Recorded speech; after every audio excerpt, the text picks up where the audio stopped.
Hello, we are going to be starting with some review. So let's do that.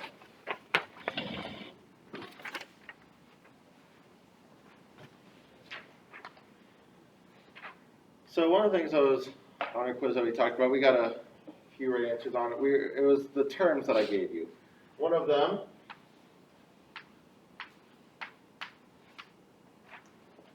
does anyone know what a duet is? Kelsey. 2 lines playing at once. Yes, 2 lines playing at the same time.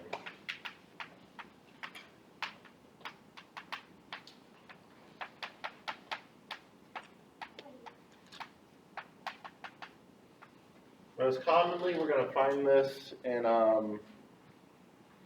people who are like 2 people at a time playing 2 different lines. But sometimes if we wanted to, and we'll get to it very soon, we'll divide up the classroom, and maybe this side will play one part, this side will play another. That's still a duet. It's 2 parts, we just have more people. But it is most commonly associated with 2 people playing 2 different parts. Right. How about this word? It's like all this side. Warren. 2 or more notes played together? Kind of. Michael. The background music.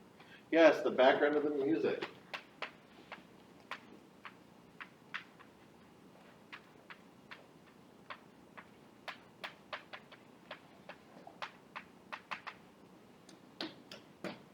So, like, let's say I wanted to make a nice, pretty harmony. Beautiful, right? I know. Absolutely. Now, let's take another one. Melody. What's a melody? Savannah. The main line of the music.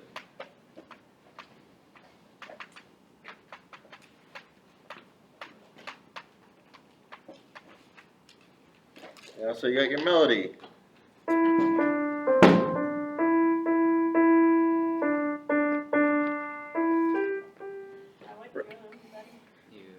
Well, let me tell you, since that was our main line, and we need some background to go with that, it might sound a little something like this.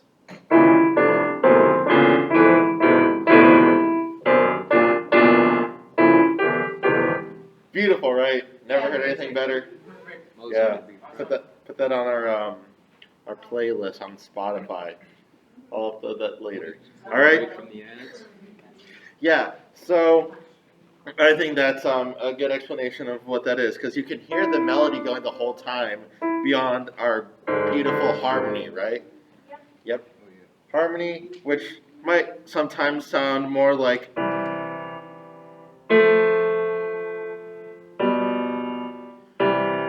But that's boring. But it's still harmony, right? Even if it sounds great. Do it on the deeper notes. Maybe another time. Is that Maybe okay? another time. Oh yeah, it is. But maybe another time. I thought they just went higher. All right, so we good on this? Any questions about that? No, because I still have my paper. Good. Making sure we have that all ingrained in our minds. Now, we get to talk about a good friend of mine. We spent many hours together working on music in the practice rooms at college, because that's what horn players do. We just play the Mozart solos because that's what we do for some reason. Weird. Mozart! We need to talk about this guy. He's pretty important in the musical world. I'm sure you've heard of him, maybe, possibly, sometimes.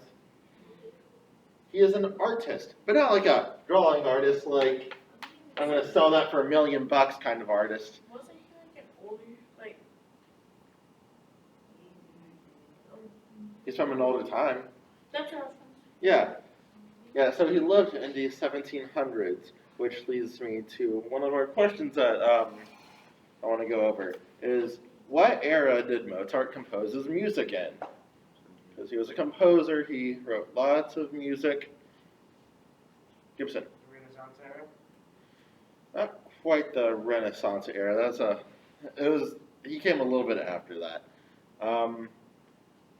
And it's not called the Renaissance era. That's just like kind of a whole like span of time where a lot of art took off and kind of encompasses a different time. Why do they call it Renaissance? What's that supposed to mean? I don't know the background of the word Renaissance, but I'll look into that. We'll look into that sometime. But Carson, the musical era, I like that, but no. No, not the Revolutionary era. He did live during the American Revolution, which is weird, but he was across the sea and he had nothing to do with it, so they're not related except for the time that it happened. Have we seen this word before? Classical. Yes. So the classical era. That's when he wrote. So we have eras like the classical era, the Baroque era, the Romantic era. So those are like some of our bigger eras of music. The styles of music changed throughout. We put different composers in these different groups based on when they wrote and the style that they wrote in. Mozart is kind of what we would think of like really instrumental music, what we call it, or what you may have heard as classical music. Not classical era, it's classical music. So he is kind of the forefront of that sound. All right, so we talked about he had a lot of compositions. It says in our book, how many compositions did he make? Thomas. What? In your book, it says how many compositions he made.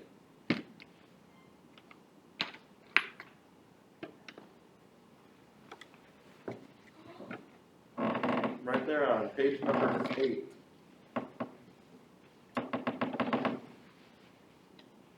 There's a big thing about Mozart in there. Oh, I see. 1975, 1791.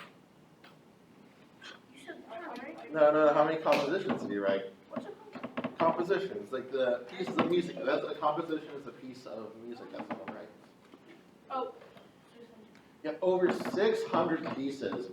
Now I know what you're thinking, wow, those are rookie numbers. I could write a lot more than 600 compositions, right? Yeah, no, neither could I. No, he's pretty amazing. So the reason he wrote so many, and there's a lot of reasons why he wrote many. I mean, A, he was like talented, but like B, during this time, we had a lot of wealthy families, higher caste families who would hire musicians to write music for them. We also had the church who would also hire in musicians to write music for their church. We call this secular music. Won't dive into that and all that stuff. But basically during this time when the church was really prominent across Europe and the world really, they would hire musicians just like Mozart, and that's what he did. He also went with some families, very well-known families of the time, to write those over 600 pieces throughout his relatively short lifetime. How long did he live? It's 45 years, I believe. That's it. That's like, yeah. Yeah, he's so he was pretty young when he died, but yeah, wrote a lot of pieces. So I mentioned Europe earlier. Where is he from? It's a country in Europe. Gibson. Austria. Austria, yeah. So Austria is like, if you need a place to think about, really close to Germany, like right there. They're like neighbors. Yeah, it's okay. What did he say, 40, 35? 35? Yeah, Maybe it says 1756 to 1791. Okay, then I probably did that wrong. So yes, 35. Yes. Oh, 35. I'm looking at it right now. That is definitely 35. Because I put Easter Bible. Stop saying 35. Why? I think Because you're this is supposed to. trumpet class, music class, not math. Math, yeah. Anywho, We learn about history. and it's like he's from Austria, like I said, next to Germany and Europe. So that kind of gives you the idea of where he was at during this time. He was not even close to the American Revolutionary War. He might have heard about it, but like he was busy in Europe writing music for churches and stuff, so he didn't really care what was going on in those little colonies, whatever things they were. So let's see, we went over that, and finally, what instrument was Mozart known for playing? There was a couple that he played pretty proficiently, but there's one that really sticks out. Nolan. Piano. Yes, the piano. He was very well known for playing the piano along with his compositions. He started at a very young age. Says he even played very high-level music at the age of 6. What was I doing at age 6? I don't know. Probably just like picking my nose and playing Pokemon or something. I don't know. So that's probably what I was doing at the time. And he's out here playing some amazing piano stuff. He was ahead of his time, really. A prodigy. So that's it for Mozart. Any last questions before we move on to playing? Anything about the test in general tomorrow? What was that? Let's see where they're at. Right now, I have a couple things to help you study for tomorrow.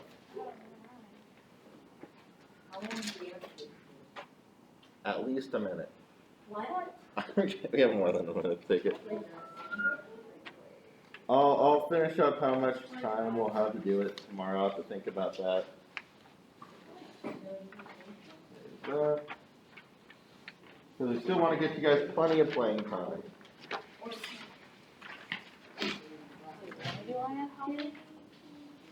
What? Oh, did I give you two of the same ones? Alright. Sorry. Here. Back. There we go. Sorry about that. One.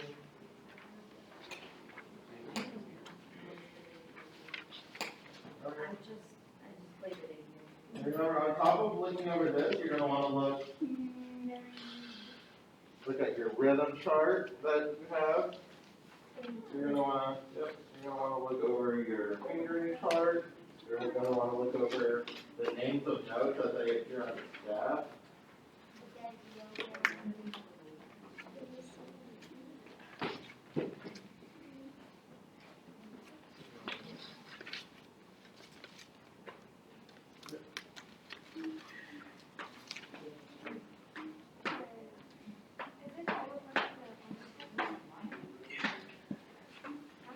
This is often better on the test, but this is going to be some of the stuff that's going to help us the most. Or it's going to some of our struggle areas.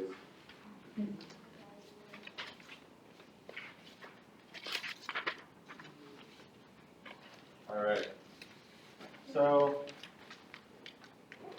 one last thing before we finish up this review. When we come in tomorrow, here's what I want to see. Come in, sit down in your chair. We're going to leave our stuff kind of off to the side when we come in, so you're just going to come in with something to write on that is not your book, and then I'm going to hand out your text. What I don't want to see tomorrow, and for safety purposes, I'm not going to run because that's not what we do, but